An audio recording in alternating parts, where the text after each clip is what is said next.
Yung mga sir, bali ito. May bumisita sa akin ulit ngayon na Toyota Corolla. Yan.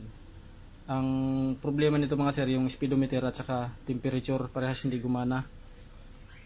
Ay bali yung temperature nakasaga daw sa overheat. Nakasaga daw dito. Kaya ang ginawa ng mayari, tanggal na lang niya doon sa may sending unit yung yung wire. Hinuhugot niya yung sakit para hindi sa mailang kasi laging naka-overheat eh.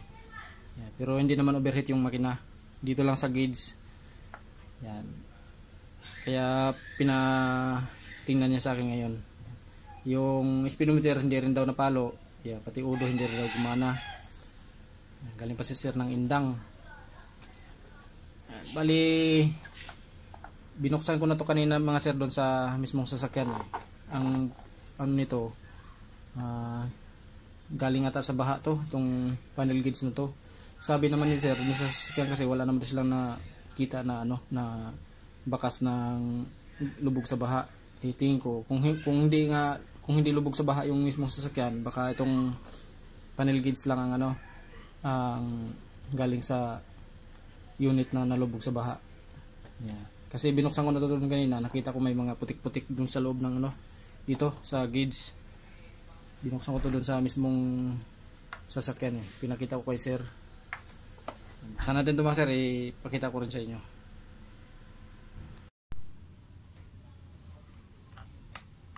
Ito mga sir, oh. Yan.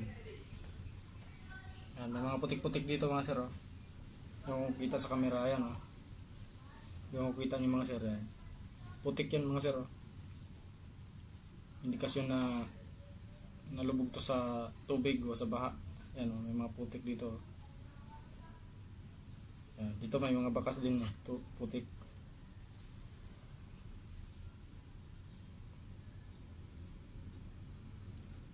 Saka medyo maganit talaga yung sabi ni sir, subukan ko na lang daw na na gawin, baka sakali daw. Kasi yung yung IC niya, oh, kita naman kinalawang na, yan, oh. Yung mga kalawang din sa paa ng IC. Yung IC kasi nito mga sir, wala nang mabibili. Peace out eh. Kaya sabi ni sir, subukan ko na lang daw, baka sakali daw. Yung board niya, okay pa naman, wala pa nang tama yung board, oh. Sir, natin to.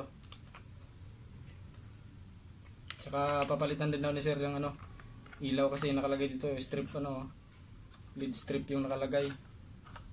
Kabuhol-buhol na dito sa loob, oh. Haba yung nilagay eh. Yan. Laki pa, oh. Ang haba ng nilagay na lead strip pero madilim daw sabi ni sir eh. Madilim. Mamaya tanggalin natin tong lead strip nya after natin ma-repair tong speedometer.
Mga sir, napalitan ko na yung tatlong kapasitor. Ayan, bago na yan, parehas.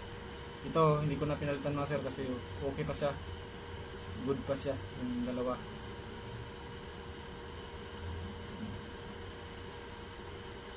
I-assemble ko na ulit ito mga sir para matesting na dun sa sasakyan. Test drive. Tsaka yung ano, yung sa temperature pala. I-ano ko rin, i-check ko rin.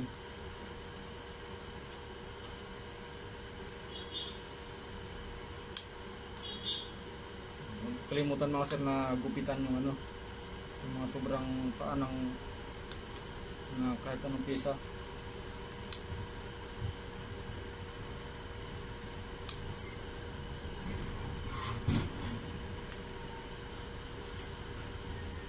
So, bago na yun, tatlo.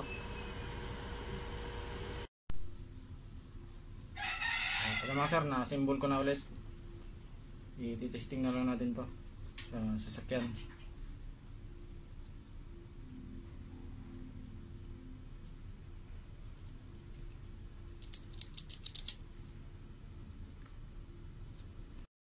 Kaya mga sir, testing natin tong ano. Simulate natin tong speedometer. Yan. Tignan nyo dito mga sir yung ano, yung papalo. Yan, kita nyo mga sir, pumalo. Yan, buti hindi na apektuhan pala yung IC. Yan, kita nyo mga sir. Goods na mga sir, gumana na yung ano, speedometer nya. Yan.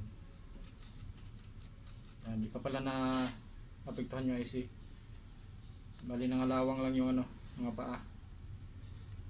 Tapos na, i-actual test na lang ito mamaya dun sa mismong sasakyan mga sir. Yung temperature. Mga sir, ayos na yung ano, yung speedometer ni sir. Yan. Kumana na. Matagal na yung isang taon na sir, no? Isang taon na nakastock daw yung ano. Eh, hindi rin alam ni sir kung ilang taon na rin dun sa pinagbilhan niya, no?